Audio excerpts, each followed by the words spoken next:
Hi guys, আজকে আমরা কথা বলবো অন পেজ এসইও নিয়ে। On page on page SEO on page SEO বলতে আমরা বুঝি যে ওয়েবসাইটের ভিতর যা কিছু করা হয় সেটাই অন পেজ এসইও। ওয়েবসাইটের ভিতর, যেমন ধরুন এই ওয়েবসাইটের ভিতর যা কিছু করা হয় সেটা হতে পারে লিঙ্কস নিয়ে optimise, URL URL title tag, image, content, যা কিছু করা হোক না কেন, সব কিছুই অন পেজ এসইও এর মধ্যে পড়ে। তারপর আমরা দেখি ইউআরএল। ইউআরএল হচ্ছে এটা একটা ওয়েবসাইটের ইউআরএল। যেমন এই ওয়েবসাইটটার ইউআরএল এইটা siitfarm.com, এটা একটা ইউআরএল, এটাকে ইউআরএল বলে, এটা আমরা সবাই জানি। তারপর দেখি আমরা টাইটেল ট্যাগ। টাইটেল ট্যাগ একটা ওয়েবসাইটে 6টা টাইটেল ট্যাগ ইউজ করা হয়, 1 to 6। হেডিং ট্যাগ, যেটাকে বলে আমরা হেডিং ট্যাগ, না টাইটেল ট্যাগ তো একটাই, এইটা হচ্ছে টাইটেল ট্যাগ। এখানে হেডিং 1 বসানো হয়, আর আর বাকিগুলোতে হেডিং 1 to 6, 1 2 1 2 3 4 5 6 এভাবে বসানো হয়। যে হেডিং ট্যাগ এভাবে বসে, হেডিং ট্যাগ নাম্বার 1টা একবারই বসে, আর বাকিগুলো কয়েকবার করে বসতে পারে ওয়েবসাইটের ভিতরে, বাকিগুলো ওয়েবসাইটের ভিতরে বসতে পারে।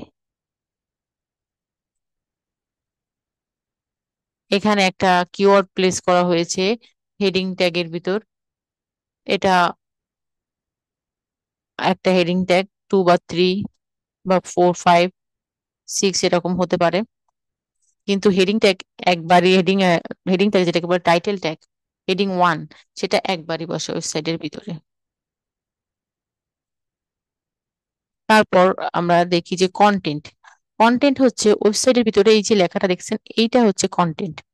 এবং এই কন্টেন্টটা লেন্থটা বিভিন্ন রকমের হতে পারে। কোনো সময় কোনো ওয়েবসাইটে আমরা 1000 ওয়ার্ডে দেখি, কোথাও 2000 বা 500, বিভিন্ন রকমের কন্টেন্ট থাকতে পারে বিভিন্ন রকমের ওয়েবসাইটে, এগুলো বলে কন্টেন্ট। তারপর দেখি যে ইমেজ এন্ড অল্টার টেক্সট। ওয়েবসাইটের ভিতরে এই যে ইমেজ, এটা একটা ইমেজ, আর এই ইমেজ অল্টার টেক্সটটা আমরা যখন ওয়েবসাইটের ব্যাক এন্ডে কাজ করব তখন আমরা ইমেজ অল্টার টেক্সট দেখব। এটা খুবই সিম্পল এবং ইজি প্রসেসের একটা ইমেজ, এবং প্রত্যেকটা ইমেজে অল্টার টেক্সট বসানো যায়, এবং সেটা র্যাঙ্কিং এর জন্য খুবই ভালো। Keyword and keyword percentage. Keyword আমরা কিরকম ভাবে প্লেস করব একটা ওয়েবসাইটের কন্টেন্টের ভিতরে, একটা কন্টেন্টের ভিতরে কি কি পরিমাণ বা কি আমরা কন্টেন্ট প্লেস করব। ধরুন এটা এই ওয়েবসাইটটার ভিতরে প্রায় 500 বা 1000 আছে কন্টেন্ট, ওয়ার্ডের কন্টেন্ট আছে। তো 1000 ওয়ার্ড হলে আমরা 5বার ইউজ করব, আর 500-র মতো ওয়ার্ডের হলে 2 থেকে 3বার আমরা কিওয়ার্ডটা প্লেস করব। কন্টেন্টের ভিতরে আমরা কিওয়ার্ডটা প্লেস করব 2 থেকে 3বার। ধরুন এটা একটা কিওয়ার্ড, এই কিওয়ার্ডটা এই কন্টেন্টের ভিতরে যদি এটা 500 ওয়ার্ডের কন্টেন্ট হয় তাহলে আমরা 2 থেকে 3বার, আর যদি এটা 1000 ওয়ার্ডের হয় তাহলে আমরা ব্যবহার করব 5বার। হ্যাঁ, 5বার ব্যবহার করব। কন্টেন্ট আপডেট, আমাদের ওয়েবসাইটে কন্টেন্ট আপডেট করতে হবে। যে কিওয়ার্ডটা যদি আমরা চেঞ্জ করি তাহলে সেই অনুযায়ী আমাদের কন্টেন্টটা আপডেট করা উচিত। যে একটা কন্টেন্ট আমরা দিলাম, আম, আজীবন চলতে থাকলো, এটা করা যাবে না। আমাদের কিওয়ার্ড অনুযায়ী আমাদের কন্টেন্টটা আপডেট করতে হবে। কিওয়ার্ড ক্যানিবালাইজেশন বলতে যেটা আমরা বুঝি যে একটা কিওয়ার্ড দিয়ে আমরা একটা পেজকে অপটিমাইজ করি। একটা ওয়েবসাইটের কিন্তু অনেকগুলো পেজ থাকে, অনেকগুলো সার্ভিস থাকে, যেমন এই ওয়েবসাইটের অনেকগুলো সার্ভিস আছে, অনেকগুলো পেজ আছে। তো একটা পেজকে একটা কিওয়ার্ড দিয়ে অপটিমাইজ করা হবে। যদি একটা কিওয়ার্ড দিয়ে একটা কিওয়ার্ড দিয়ে আমরা এই দুইটা পেজকে বা তিনটা পেজকে অপটিমাইজ করি, তাহলে একটা পেজ আর একটা পেজের ওই কিওয়ার্ড ক্যানিবালাইজেশন হয়ে যাবে, মানে নিজেই নিজের প্রতিদ্বন্দ্বী হয়ে যাবে। তখন কিওয়ার্ডের ক্ষেত্রে, ওই র্যাঙ্কিং এর ক্ষেত্রে একটা প্রবলেম দেখা দিবে। Internal link and outbound link. Internal link যখন আমরা একটা ওয়েবসাইটের একটা পেজের সাথে আর একটা পেজের লিঙ্ক করি, তখন সেটাকে বলে ইন্টারনাল লিঙ্ক। আর যখন আমরা একটা পেজের সাথে এই ওয়েবসাইটের একটা পেজের সাথে আর একটা পেজের আর ওয়েবসাইটের আর একটা পেজে লিঙ্ক করি, তখন সেটাকে বলে আউটবাউন্ড লিঙ্ক।